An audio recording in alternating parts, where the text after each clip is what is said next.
Tá. Peste negra, a pandemia que matou 1/3 da Europa. Esse trabalho foi formado por mim e meus colegas Arthur Astolfo Rodrigues, Augusto Pessini, Gabriel Cassol, Júlia Paulo Suzin, Lavínia Stick Biasotto, Lorenzo Stick Biasotto, Maria Emília Soldatelli Borghetti, Thiago Fachin Reck. A prof-orientadora foi a prof. Rafaela Benato e a prof. co-orientadora foi a Regina Secato de Alexandre.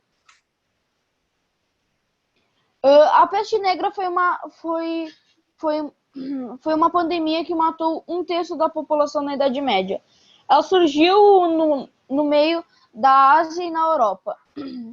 A doença surgiu de uma bactéria transmitida por pulgas que causava manchas e bolhas na pele, tosse com sangue, febre alta e náuseas. Esse tema foi escolhido por gerar curiosidade sobre a importância e influência que essa doença causou no mundo inteiro. Durante o nosso trabalho, surgiu algumas dúvidas que nos ajudou a montar a metodologia, como o que as pessoas usavam para tentar amenizar a bactéria, como se protegiam e o quanto era passado para as pessoas a importância e a periculosidade da doença, qual a eficácia das máscaras e qual a comprovação. E também tivemos dificuldade de encontrar informações concretas sobre o assunto, já que essa doença se espalhou há muito tempo atrás. A justificativa do porquê a gente escolheu esse tema para nossa pesquisa é porque a gente achou ela relevante, já que é um assunto pouco abordado hoje em dia, e no momento em que a gente vive no meio de uma pandemia, a gente ter conhecimento sobre outras pandemias é bem importante para a gente ter uma base científica em relação aos problemas e causas apresentados em fase de experimentação. Os objetivos que a gente teve para realizar o trabalho foram relatar sobre a história, as estatísticas e as ações da peste negra, e os mais específicos foram conhecer a história da peste, identificar como surgiu, onde ela surgiu, a eficácia da máscara e quais os sintomas dessa doença. A peste negra surgiu no século XVI, no ano de 1345. Segundo temas, teve origem de pulgas alojados em ratos na China. A epidemia iniciou na Ásia Central e na Europa, e se espalhou por meio da rota de seda, em navios com entrega de alimentos e especiarias. A peste era chamada de negra porque ela causava manchas negras na pele das pessoas, fruto das infecções provocadas pelo bacilo. Essa peste também ficou conhecida como bubônica por provocar bubões ou bulbos, isto é, inchaços infecciosos no sistema linfático, sobretudo nas regiões das axilas, virilha e pescoço. Haviam os denominados doutores da praga, que utilizavam máscara com formato de bico de corvo para se proteger da infecção dos pacientes. Eles recomendavam métodos estranhos de medicação, como tratar os sintomas esfregando animais mortos no seu corpo, ervas medicinais, porém nenhum método parecia funcionar. Em cerca de 5 dias, a pessoa já estava à beira da morte. Na Idade Média, as cidades não possuíam sistemas de saneamento. Eram sujas e isso contribuiu fortemente para a proliferação de doenças. A água também foi contaminada pelos dejetos humanos. Durante a peste, alguns rituais de danças e pinturas em cadáveres apodrecendo se tornaram comuns. Eles acreditavam que perfumes fortes poderiam agir como proteção da peste, sendo assim, a função das máscaras era evitar que o miasma chegasse no nariz.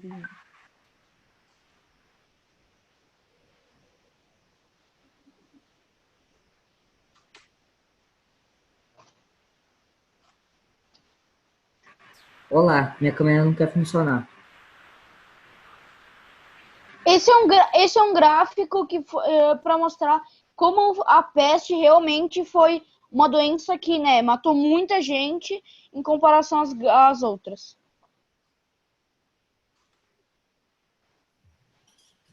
A peste negra ela é um cocobacilo gram-negativo em forma de bastonete, fixo e sem esporos.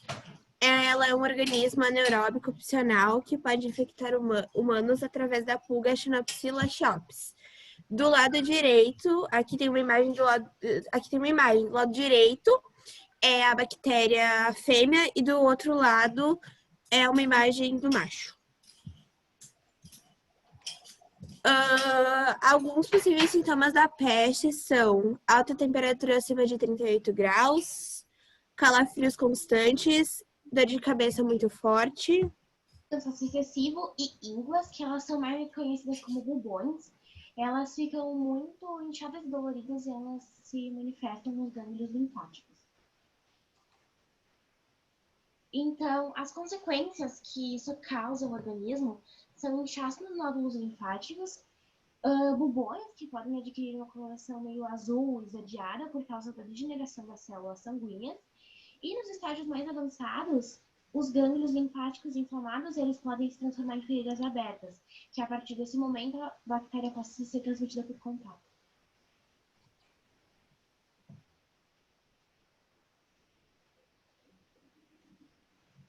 Antigamente, o tratamento era feito com groselha negra, mostarda, alho selvagem, alcachofra, nigela, entre outras plantas. Também existiam métodos bem peculiares, estranhos, que, por exemplo, tomar um copo de vinagre misturado com urina, ou cortar pombos, cobras ou outro animal ao meio e esfregar nas feridas que a doença formava na pele. Mas hoje em dia os métodos são bem mais modernos e requer tratamento hospitalar urgente com antibióticos fortes, como a streptomicina, a gentamicina e a doxiciclina.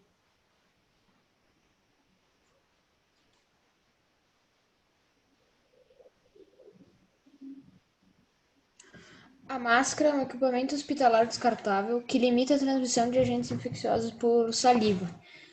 São sempre descartáveis a uma proteção respiratória. Nível de proteção. Cada um dos tipos de máscara deve cumprir um requisito definido por normas e regulamentações específicas que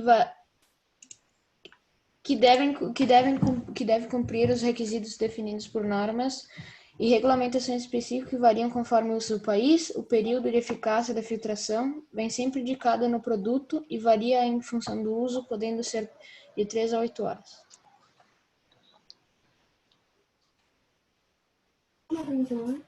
De acordo com esta norma, existem 3 tipos de eficiência.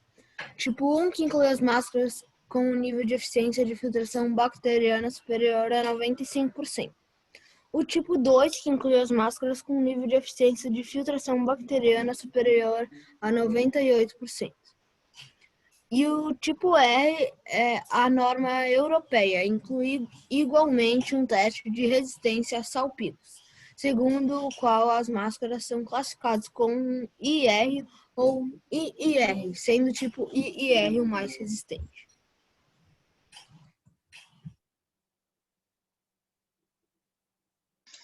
Máscara da peste. Os médicos utilizavam máscaras com formato de bico, já que eles pensavam que a transmissão era pelo ar. Eles preenchiam o bico da máscara com diversos perfumes e ervas, e uma mistura de mais de 55 especiarias que funcionava como antídoto para qualquer veneno desde a Grécia Antiga. Entre os aromas mais utilizados estava o incenso e os sonegais, que é um perfume de rosas. A máscara também tinha furos para ventilação. A vestimenta. O traje foi criado por Charles Delorme, era feito de couro e coberto com banha. O visual era composto por uma camisa por dentro de calças que se conectavam com as botas, um casaco coberto por cera perfumada, chapéu e luvas feitos de couro de carneiro, além de uma vara para afastar os infectados. Séculos depois foi comprovado que essa roupa só servia como fantasia.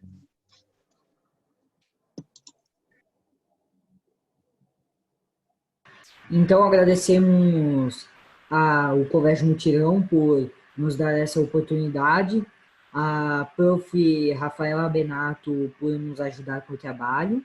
Agradecemos também a Regina de Alexandre por nos ajudar com a ortografia do nosso trabalho, a organizar ele. E agradecemos ao Rogério da Infox por nos ajudar a fazer a máscara 3D.